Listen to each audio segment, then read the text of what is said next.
El terrorismo en Perú. Especialmente durante las décadas de 1980 y 1990, fue marcado por la violencia de grupos como Sendero Luminoso y el Movimiento Revolucionario Tupac Amaru, mejor conocido como MRTA.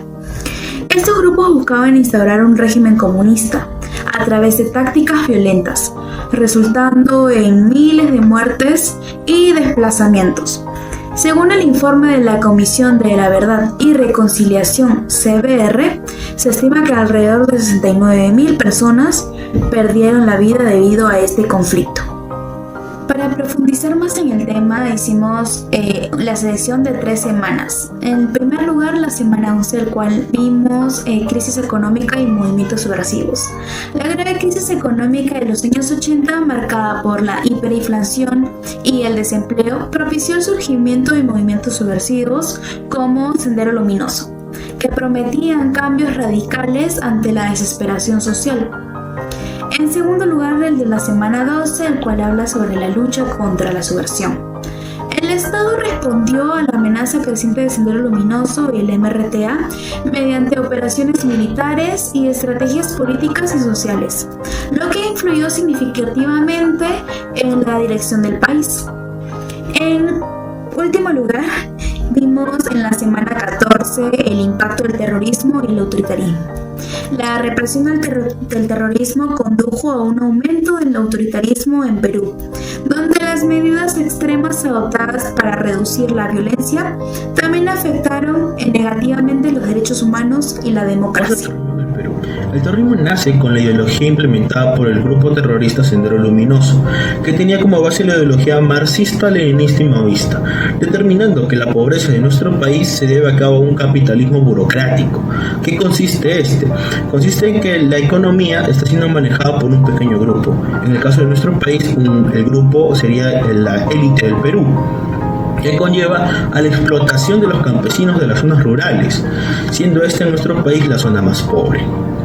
Por lo tanto, para el líder ideológico de Sendero Luminoso, que es el señor Abimael Guzmán, busca la liberación del sector oprimido, de este sector.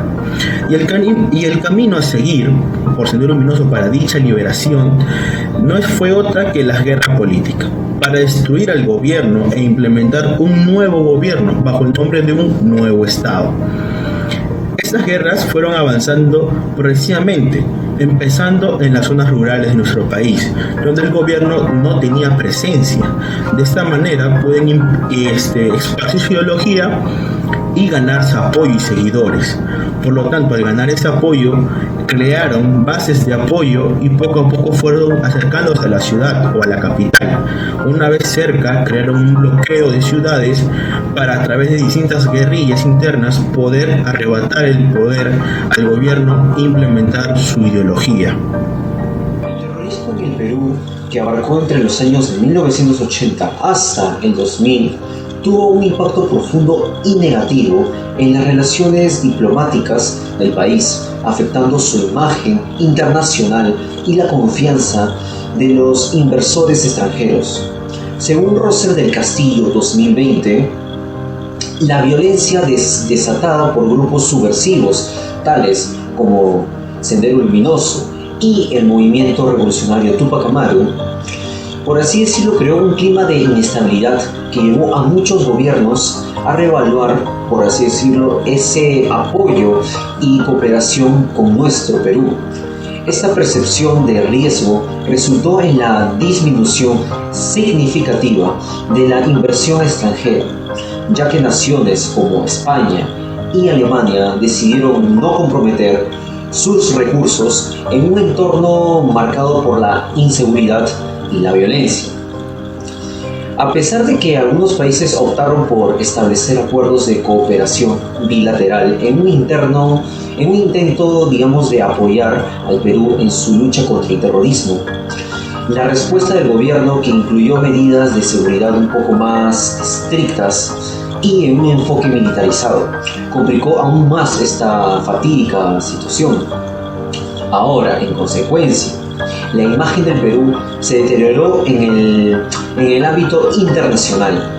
lo que subraya cómo la inseguridad interna puede repercutir de forma negativa, y prácticamente fue algo drástico, en la posición de un país en la escena global y limitar sus oportunidades de desarrollo y colaboración internacional. Buenas tardes. Buenas tardes. ¿Cuál es su nombre? Mucho gusto, Juanse. Mucho gusto. Yo me llamo Celia Lugo. Celia Lugo. Sí. ¿Qué tal? Bueno, la pregunta va en cómo que el terrorismo le afectó y qué influencia tuvo en su vida. Bueno, lo que les voy a contar del tiempo de terrorismo, primeramente estaba en el pueblo de Ayacucho, que es una provincia de Ayacucho. Disculpen. Ahí entró, trataban de matar a las personas, del pueblo de Ayacucho, mataban, violaban a las mujeres, a los hombres, a todos, y al alcalde de Ayacucho también mataron. Entonces, de miedo, toda la gente escapaba, salía del pueblo, porque querían salvar su vida. Todas las personas escapaban, no sabían a dónde escaparse porque estaban perseguidos de los terroristas.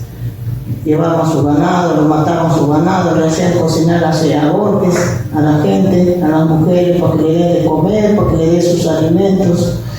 Y así muchos sufrieron las personas que viven en Ayacucho. Bueno, eso es todo lo que yo sé de mi experiencia que tengo del terrorismo. Impactante. Bueno, muchas gracias. Eso sería todo. Un placer tenerla aquí. Un gusto también de conocerla. Gracias. Gracias. Muy buenos días, aquí estoy con mi entrevistado, mi papá, el señor Aider Omar Cajas Cornejo. Y bueno, nos va a hablar un poco del tema del terrorismo que se vivió en el Perú. ¿Cómo estás, papá? Y justamente quería preguntarte, en base a tu experiencia, ¿cómo sentiste esos años, ¿no? Que más o menos abarca de los años 80 hasta casi el año 2000? Claro, sí, viví prácticamente toda la etapa del terrorismo que nació en 1980. Recuerdo de muy niño que las noticias que se dieron con el tema de Huichuracay, ¿no? Donde participó un grupo de periodistas y entre ellos Mario Vargas Llosa fue a cubrir esa información, ¿no? Vagamente, bueno, recuerdo algunos episodios de ahí, ¿no? Bueno, muchos campesinos fueron asesinados. Y en base a tu opinión, más o menos, una consecuencia marcada que dejó el terrorismo años posteriores. Una consecuencia años posteriores fue que, bueno, la migración masiva de provincia, de la gente que vive en provincia, a Lima, en primera instancia, y mucha migración también de peruanos al exterior, ¿no? Fue y el temor que se vivía, ¿no? El temor social que se vivía en esa época en Lima, en el Perú en general, más que nada en el centro sur del país, ¿no? Claro. En el norte no había mucho, pues me parece que no recuerdo episodios en el norte del Perú, pero sí en el sur del Perú, en la Sierra Centro y en Lima posteriormente, ¿no? Ok, ya, papá, muchas gracias. Ya, hijo. Voy a dar las conclusiones del tema. Vamos a empezar por la época de los 80, ¿no? Del 1980, donde la pobreza, la desigualdad social y la exclusión en todas las zonas rurales, especialmente en los Andes, logró que el Sendero Luminoso se consolidara en zonas rurales como Ayacucho, Huancavelica, Purímac, porque el Estado los tenía totalmente abandonados.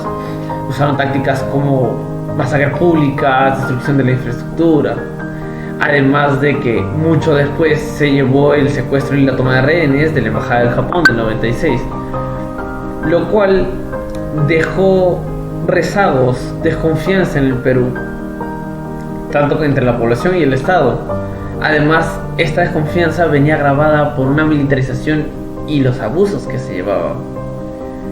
Y pues el último eslabón, o el último peldaño que hace que sea un golpe tan fuerte para el Perú el terrorismo es el deterioro de la inversión extranjera, pues varios inversionistas se retiraron del Perú y dejaron el sector terciario en ruinas.